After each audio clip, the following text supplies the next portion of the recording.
Welcome to the Foster Friendly Podcast, where we come together to make a difference in the lives of children in foster care and the families who care for them.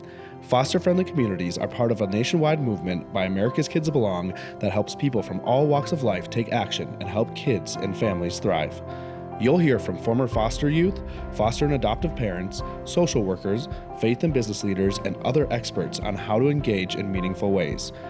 Our hosts Brian, Travis, and Courtney explore inspiring stories of everyday people making a difference in foster care where they live and work.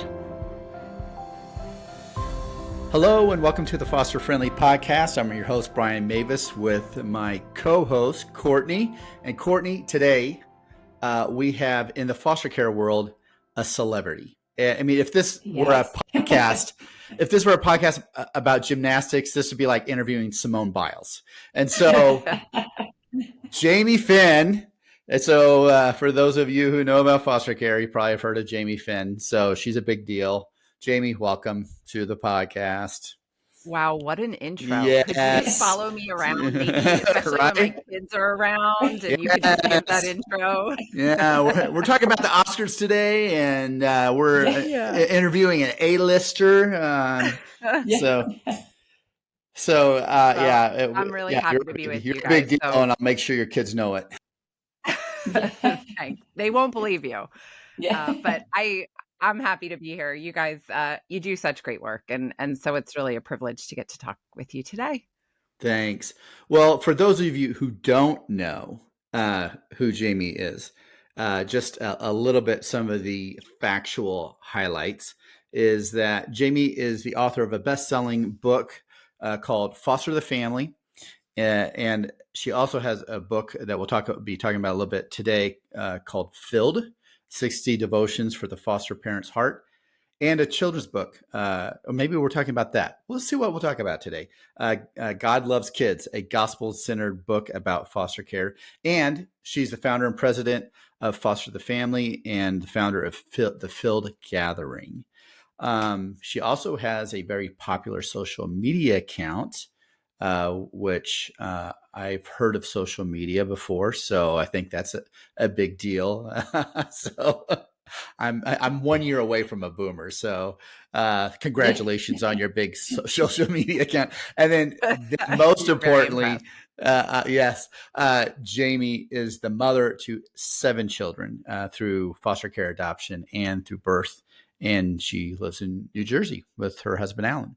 So, Jamie, what did I miss? What else would you want to share? You got it all. Wow. You can follow me around with your celebrity intro and read my bio, and then everyone will know all they need to know. Okay. Well, I'll make sure everybody, you feel good about yourself and everybody else feels good about you too. So that's my gift. Yeah. Yeah, I love it. Well, Jamie, as we kick this off, why don't you tell us, how did you guys get into fostering from the get-go, and how long ago was that? Yeah. So we're coming up on 11 years in our foster care journey. And, I like to say my husband was a reluctant foster parent. Wonder what that's like. And the fact here, the actual statistic is that 99.9% of couples have that same story. Where the opposite, which is weird. Well, and you're in the 0.001%, but it does happen. But so I came to him and just said, there's this need, and it's on our street. Like, it's in our neighborhood. I always had this kind of, there's need in the world and others and over there kind of mindset. And then the reality of there are kids in my kids' school. There are kids on our street. And so I came to him really with this kind of bleeding heart mentality. And he was like, well, I believe that this is how we should spend up our life, even if I don't desire it, even if it's not something I'm enthusiastic about. It's something that I believe is the right thing. And so we had a deal of 1 kid, 1 time. And that was 30 kids, 4 adoptions 11 years ago. And it was pretty soon into it that his heart really started to open to the kids and their families and their needs. And I think the reality for a lot of us who come into this foster care journey is once you see, you can't unsee. And Yeah. once your heart is open to the need and the faces and the stories and not just sort of the numbers and the reality that foster care out there exists, but like, oh, these are precious kids and families. It's hard to ignore. And so it has been our life for the past 11 years and will be for the foreseeable future. Yeah, a lot of people, I mean, we do encourage people to try to take their next best step, even if it's small That's good. baby step. And Yep. sometimes you do that and you find out you stepped onto a moving sidewalk and you all of a sudden you're going like 30 kids That's right. later, Yeah. 4 adoptions later. Yeah. Yeah. So take those steps, and one step might just lead to all sorts of things. Right. We've got this is a question we get often. We've addressed it before, but it's so important. We want to make sure people always get a chance to hear, and also to hear other experienced voices about this question. So one of our most common questions people have is, okay, you've entered into this. Your husband was reluctant, but now he's his heart is wholly in it. But what about your kids, your own biological kids? Tell us their journey. Like when you were going through this, wondering and saying this to your husband, where were your kids at in the process? How old were they? And then, and now 11 years later. Yeah. Yeah. So my kids at the time were 2 and 5. Okay. And within our circles and our church community, there were a lot of families who kind of raised their kids and then were like, okay, now we want to adopt. And so that was really the only model that we had seen, was this kind of like, you get done raising your family and then you're like, oh, now we have space. And so it was completely out of sort of the realm of what we knew family could do. And that was definitely one of our big fears. How is this going to impact our kids? We know that there are kids out there who need a family and we want to serve them. But what we know most of all is that we have a responsibility to love and protect and do best by our kids. And so it was this like tension of how do both of those realities exist at once? How do we love and protect and prioritize our kids, but also not turn a blind eye and close our doors to the kids who need us? And so for us, it was this like balance of faith of, we believe this is what we're supposed to do, and so we are going to move forward in this, and asking questions about what our family could bring to the table to a child who needed us that was going to still be protective of our children. So for us at the beginning, that looked like making sure that what we said yes to was, at the beginning, it was younger than our kids. There were certain sort of stipulations. Now, I'll say this. What we learned is that there were really good things in the really hard things for our kids. And so what started as very protective and very like, this is all we can say yes to, really expanded far beyond anything that we thought it would. Because what we learned was that even the hard parts of this journey was bringing about really good things in our kids, that they were learning about sacrificial love, that they were learning in this safe and protected way about the realities that other kids, that other people walk through. They were learning that the world doesn't revolve around them, that it's not about like their happiness and their sports and extracurriculars, that actually, even as kids, they can begin to live a life that's others focused, that sees life as like a mission and not just something that we're kind of walking through for our own happiness. And so we just saw like, oh, this is going to shape our kids in some hard ways. It's going to bring in grief, loss, interacting with some really hard behaviors, the system being in our home. There's going to be hard, but do we believe that even those hard things can be formative for our kids in a beneficial way? If we're looking to protect them, then and protect doesn't mean make sure that their lives are all just like happy and wonderful. Mm-hmm. But if we're going to protect them, then do we believe that these other parts that might make life a little bit harder are actually part of what's going to make them who they should be, and really the best sort of versions of themselves? Yeah, I mean Yes, I love that that. is an interesting and a parenting philosophy, and I think it's not a common one. Unfortunately, I think it's one that Courtney and I share as well, and we went into it knowing that our kids would be impacted, and we believed that it was going to be hard things that was going to impact them in a positive way. And we were, for us, I mean, there were times when my wife and I were like, "Okay, that's the last one." And then our kids would be like, "Let's do it again." And we're like, "Really?" Yeah, it's Oh very my true. gosh. Yeah.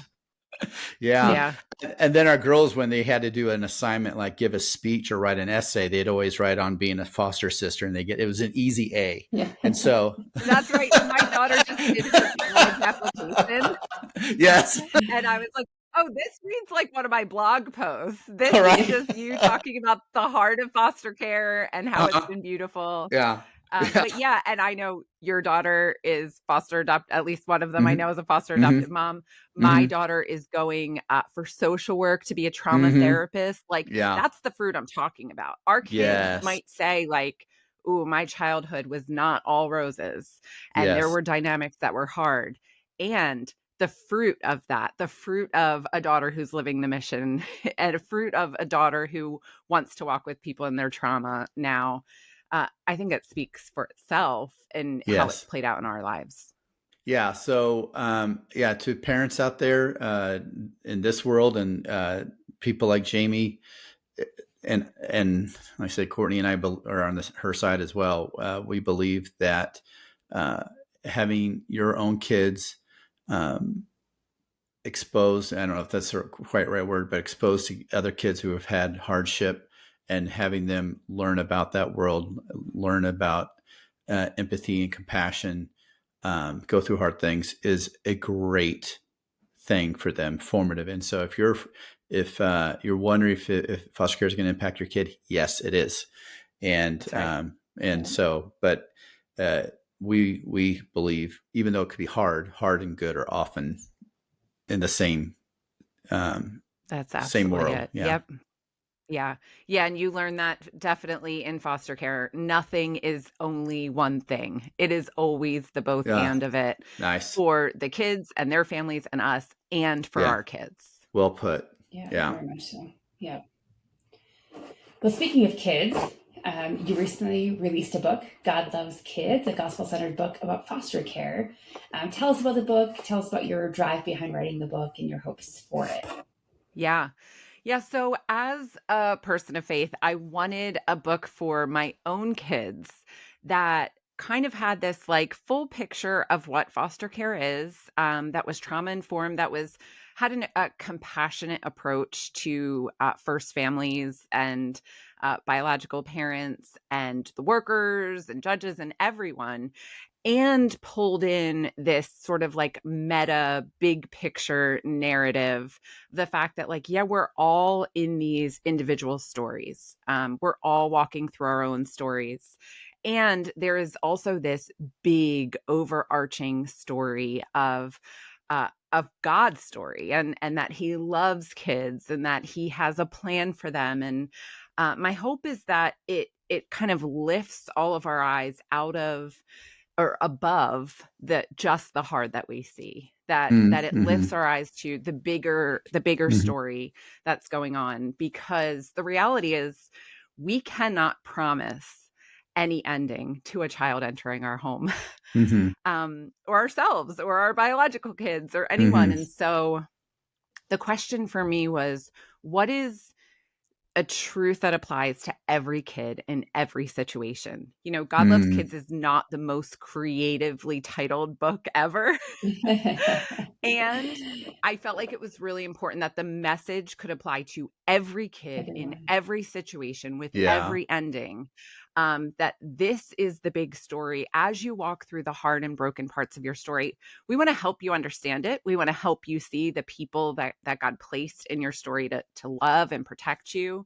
But we also want to lift your eyes sort of above it, to see the God who is above it and the God who loves you through all of it. So that's the heart behind the book. It was for my kids, and then for any other kid who is impacted by foster care, whether that's, being in foster care, being in a foster family, or just the reality that we want all kids to be sort of foster fluent. Like, we want all kids to understand a little bit about the experiences of kids who are in foster care. So I hope it serves kids in that. Yeah, that sounds like a And great it is. book. It's a great book.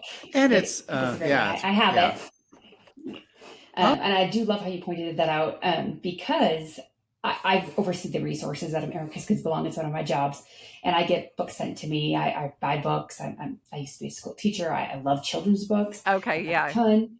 But I get a lot of books in the mail from people that want us to promote them. And they do have a very specific ending. And it's hard for me because I'm like, I can't read that to a kid in care in my home. That's right. I can't read that even to my own kids. So I'm like, I don't want them to have this mindset of this is how it's going to be. And so I love the books that have like the focus like yours, where there's like a big truth, but it's not something that's going to make these kids think something that might not go that way. And then it adds some more trauma, And I'm like, sometimes I don't think the authors recognize that could be hurting kids more than it is helping. Yeah, that's right. So what else, how do you see other people using this book, whether it be churches, schools, individuals? How would you see people using it? Yeah, I mean, churches and schools, I want every time my child enters a space for there to be compassion for their story. And hopefully, as schools and churches become more trauma-informed, trauma-sensitive, we see that from those around them, in teaching positions and care positions, but also just for kids to learn compassion for other kids. I mean, that has been the great gift that I've seen for my biological kids and my adopted kids who've been with me for 10 years, just that like they see someone and they look for their story, and they look for the parts of their story where there might, they use words like that person is struggling or that person was having a hard time. And they look for the more invisible parts of someone's story. And so I think when we help kids who, kids like ours who would be sort of suburban middle-class kids who might not be exposed or rub against the heart of other people's stories, for them to be exposed to it in a really, safe and nuanced way, so that when there are kids who come into their lives who've experienced foster care, that there's a little bit of a foundation for that experience, and that there's compassion for what they've gone through, and that really everyone will have the hope of the fact that God loves them and is writing a big story for them. Beautiful.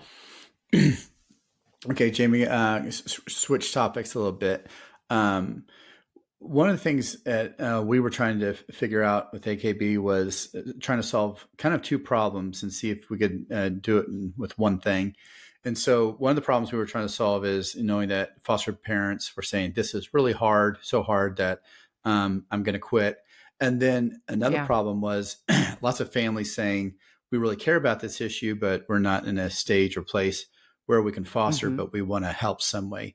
So we came up with this program called Foster Friendly, which was targeted to businesses, then churches, and then expanded to a whole foster friendly communities. But it was a key question that we were pondering that kind of put it all together. And the question was, what does an ideal community look like for families and kids who are in foster care? And so I want you to, we've come up with our own answers, but we keep hearing other people say things. We're like, let's add that. So what would you think? Imagine where you live?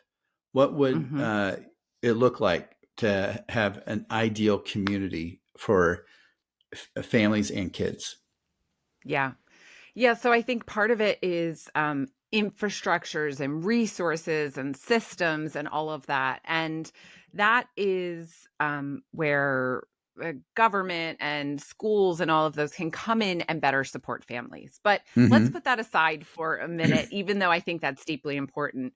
For a person who is listening to this, I think the question isn't like some theoretical, what infrastructures would support families, but as an individual, how can I walk alongside an individual family? And I think when we have this approach, I love just viewing sort of foster care as like mission work. And in mission work, you have those on the front lines, and then you have those kind of bringing supplies, bringing support, bringing prayer, bringing encouragement, and sort of holding up the arms of those who are on the front lines. And I think when we step away from the big picture systemic stuff and look, just we're people. How can I love the people at the front lines? Because I have benefited from systemic things. I've benefited from resources and programs, but what I benefit from the most is the person who checks in with me on a court date and asks how I'm doing. The person who invites my child who is going to bring a bit of chaos into their home over for a play date and knows that they need to be watching and involved the whole time. The person who goes the extra mile in seeing my child at church and welcoming them into their space. The person who shows up with a meal or flowers or cookies when a child goes home. Like that is what offers sort of the sustenance to keep going, to feel strengthened, to feel encouraged, and like I'm not alone. And so I think if people just view themselves as a resource and use up their energy to love families, it makes a huge difference. Yeah. Amen. It's got to be relational. Yeah. That's huge. Yeah. And I know people ask me all the time, like, how do you guys keep doing this? It's been so many years. And my first answer is our kids, because our kids do just help rejuvenate us and support us and love us and love the kids in our home. And they just do a great job. But then it's our community. It's like those people like you're talking about, the individuals who really get to know what's going on behind closed doors at our house, who come behind us, who check in. Those are the things that keep us going. Courtney, how long have you been foster parent? Technically 17 years. No way. Wow. You've been going a long time.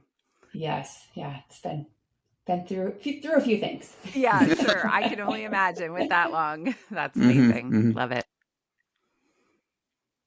Also, just as a mom, I'm curious what you would say. A lot of questions we get to around how do you keep, like for me, like how do you keep doing this for so long, and what keeps you going? What keeps you going as a mom? Like when it comes to your personal endurance and rejuvenation and finding your even time. I mean, I've got 9 kids. You've got 7 kids. It's busy. Life is busy. Like, how do you find that?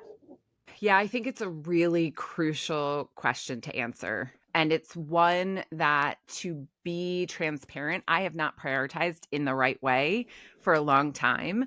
But it's a question that will come knocking that needs to be answered, or else it will sort of answer itself for you. And by that, I mean, this time last year, I was walking through pretty intense burnout. And something needed to change. And so I think it's either taking care of yourself is either going to be proactive or reactive. It's something that needs to be answered. And so for me, it was reactive. I think I spent the spring sort of healing in so many ways. And now it's proactive. And so I have learned to take care of my body.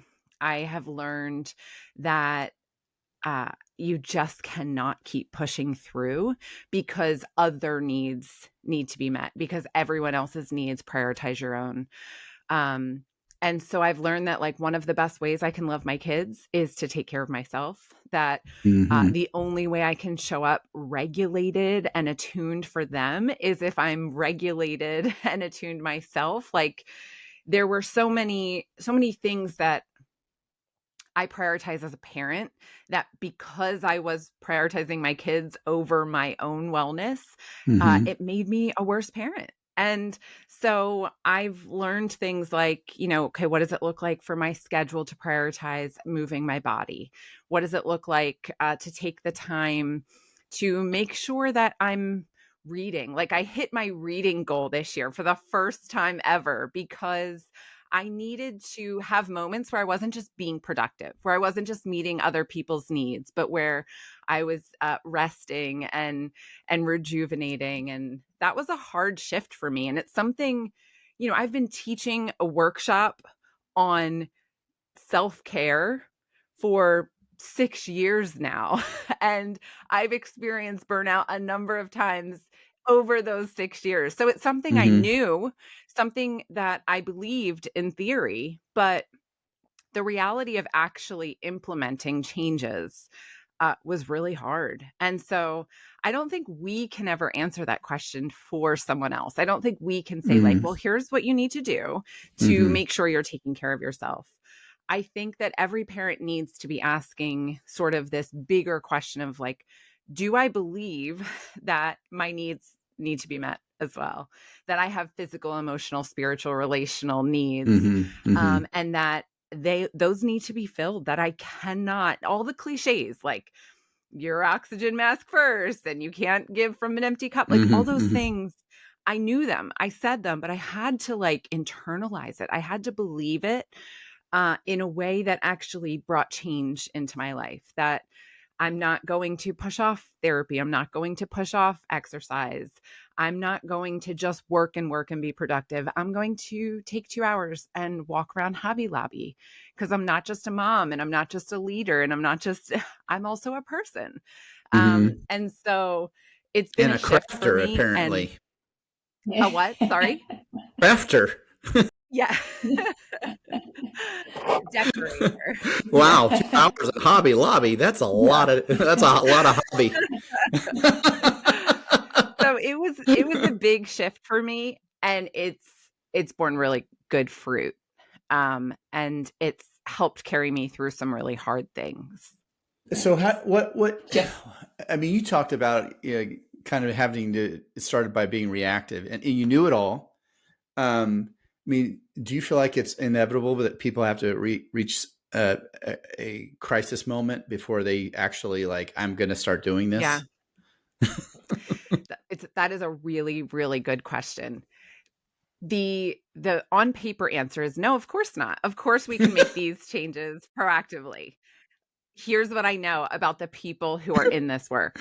We are willing to burn ourselves up because we see the need and we're driven to meet the need, and we love others and we're sacrificial and compassionate. Like those things do not naturally prioritize self-care. They do not naturally prioritize rest. And so for me, I had to almost like hack my belief system that my taking care of myself was motivated by love for my kids. That the Hobby Lobby walk wasn't just, I want to go to Hobby Lobby. It was something needs to change so that I can show up for my kids. And so when I was able to see taking care of myself, going to the doctor, like those things as for my kids, it actually empowered me to do them. And so do I believe you need to hit burnout to make change? No. Do I believe that a lot of us won't make the change until we hit burnout? Maybe. Gosh, that's so important. I mean, you said a line about 5 minutes ago of how by prioritizing parenting, it, in effect, it made you a worse parent. And it brought to mind when I was, I don't know, 14 or something, my dad once said to me, the best thing I can do for you as your dad is to love your mom. And that's right. I just thought, well, duh. And I thought, if you guys are good, I'm good. But you lose that perspective as an adult. And, definitely. So I would say, not only self-care, but care for your marriage. That if, because this can wreak havoc on your marriage if you are prioritizing it over your marriage. And so, ironically, by prioritizing other things, marital care, self-care, you can care for these kids even better. It's just, Yeah, I really want to just highlight this point for our listeners. Because I'm afraid you're right that they're going to be like, sounds good. I'll wait till the crisis. Yeah, that's right. I hope you guys don't. I hope you don't wait for the crisis. I hope you internalize it. Yeah. What Jamie's Yeah, saying what's right now. hard is our kids' needs, they come knocking for us. So they're loud and in our face and really hard to ignore. And so Right? we just go, well, I'm the adult, so I need to ignore my needs and meet theirs. And, hmm I see spiritual health, marital health, personal health as like, this is what is actually going to keep me going. This is what's going to help me show up in the parent that I want to be, the parent that Yeah. I need to be. The needs in my home are extreme. And so I can't show up halfway. They hmm need all of me. They need a rejuvenated, encouraged, faith-filled, strong mom. And that is going to take a change in the way that I take care of myself. So good. Yeah, and I do see it over and over again. And it's okay for people to recognize, that burnout comes, to recognize, your personal needs, to say it's okay to take a break. I think we also, in this field of foster care, especially if we've been in it a long time, we almost become like immune to just saying yes and saying yes and saying yes, and then realizing that it's okay to say no to a placement. It's okay to say we need a break. It's okay to say we need respite this weekend. And respite, I don't think is talked about enough either. I've got a single mom in our area. She's got a placement of two boys right now, a almost 2-year-old and a 5-year-old nonverbal autistic kid. I was a single mom, and she asked for respite this weekend, and we're like, we got a lot going on, but this mom, she needs a break, and recognize that, and even finding people that are willing to say, hey, we might not be a long-term foster home, but we could be a home that could take kids for a weekend to give a foster mom a break or a week or whatever it is, and not frowning upon people when they do that, of saying we need help. Yeah, that's good. So this kind of the flip side of this, what we've been exploring in, I've got a writing rule that says that contrast brings clarity. So let's look on the other side. Why do people quit? Yeah, I mean, the statistics are pretty staggering. Within the first year, it's at least 50%. And then we often see that number continues on each year after that. And so it's a crisis. It really is a crisis, because what we know is that kids need consistency and stability, and disruption of placement is a trauma and actually impacts permanency goals for kids. So this is a question that needs to be answered. The realities, I think, are, I want to say 2-part, but probably 10-part, but I'm going to highlight 2 things. One is what foster parents come into foster care with. So the fact that they're quitting within the first year means that maybe they weren't coming in with the right expectations, with the right training, and with the right support, even just stepping in. So speaking directly to foster parents, or I'm sorry, prospective foster parents, I would sort of ask these questions. Do you have a heart for and a focus on reunification? Do you understand that is the goal of foster care, and that any goal that you bring in that is in opposition to that goal is going to leave you discouraged and weary and heartbroken? So I think that's a big thing. We need to make sure that foster parents are coming in with a real understanding of reunification, of the family, of how kids really, research shows that kids do better with first family, that as a person of faith, that I have a belief that God created the family, and so it's sacred to him, and I want to be a part of that being healed. So I think that's one thing. Another thing is just being trauma informed. You could be a parent for decades and have no idea what you're getting yourself into when you welcome kids who've experienced hard things. And so the more that we can really train parents on what to expect, on how the strategies that may have served them, or even the worldview that may have served them through parenting their biological children, needs to be at best evolved and probably thrown out completely. Like, we need a different approach to the way that we're we're parenting the kids who enter our homes through foster care. So I think those are two things that foster Yeah, parents are trained and really seeking to have that perspective before they come in. that's good. The other piece is that they need to feel like they're not alone in it. Mhm. You know, in New Jersey, where I am, foster parents are called resource parents. Uh-huh. And it's a name that I hate. And me too. Me A too. resource. A resource it's so clinical. It's so systemic. It's we're something you people. use. You use up resources. Yeah, you use them up. Uh-huh. Exactly. So they're there to be applied for your needs and your use and then thrown away. We are parents who are welcoming kids into our families and loving them and caring for them. So the more that workers and systems and all of that treat us like parents who love these kids, and the more that the people around us really see us and surround us and support us, we think that is what makes the difference. I mean, at Foster the Family, we have a similar, two-pronged kind of mission. How do we serve families and how do we connect those who've said they want to serve families to those families? Mm-hmm. And I think that it's relational, it's practical, and the more that families feel seen, surrounded, and supported, the less likely they are to close their doors to the kids that need them. And another thing that we'll kind of transition into is we also need each other. And I feel like, we've talked about this a lot on the podcast. Yeah. I have close, dear friends. I've got a wonderful church community. But when it comes to the things that are going on through the experiences of foster care and adoption and trauma, my fellow foster and adoptive moms are the ones that I turn to when I need those things. Yeah. And I think you recognize this in the gatherings, your field gatherings. Tell us about those gatherings. What are your hopes and dreams for them and kind of the direction you're going to now? Yeah.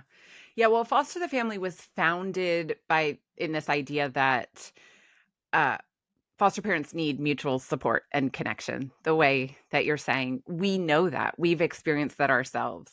And so our very first program was a support group, let's just gather parents together so that we're not even training them. We're not even serving them. We're just creating a space where they can be connected with each other.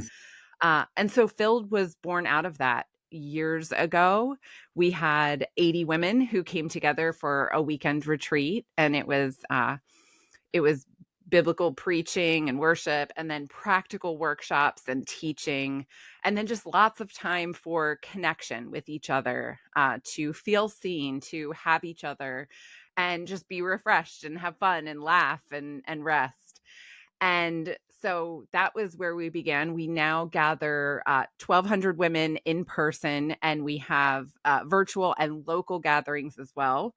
So if you want to be in the room with 1,200 women and experience kind of the unique beauty of that, we gather in February in Lancaster. But then we have these spaces in, there's one in Phoenix and one in Dallas. And so that you are connecting with other moms in your actual community that you can continue on and continue to do life with, but still getting sort of the heart of Filled, which is really great teaching, applying God's word to your journey as a foster adoptive parent, and then really practical workshops on everything that sort of applies to us as foster adoptive parents.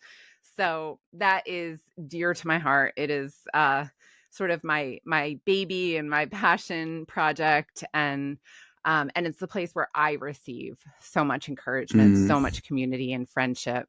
So it's been really meaningful for me personally. That's amazing. 1,200 ladies coming together in Lancaster in February. Gosh. Yeah. I mean, it's not the most appealing setting. Oh, wow. But there's something about walking in that room and knowing, I don't have to explain. Everyone here understands. When you sit at a meal, you start throwing out diagnoses and acronyms and numbers that are shocking, like 9 and 7, and it's just these are my people. This is where I belong. And it's really, I think that is important for so many people who feel alone, isolated, confused in their day-to-day to just have this time where they get away and experience real refreshment and encouragement. So. All right, Jamie, we're going to ask a question that is solidly in your wheelhouse. This is your sweet spot. I want you to imagine right now, a mother out there right now who's a foster mother, adoptive mother, who is feeling really alone and discouraged right now. Reach through this microphone as if you were speaking directly to this person. What do you want to tell them? I have felt that. You joked about celebrity. I am sort of the Instagram foster mom, and that is something that I feel. That is something that I think every mom feels. So first of all, it doesn't mean you're doing it wrong.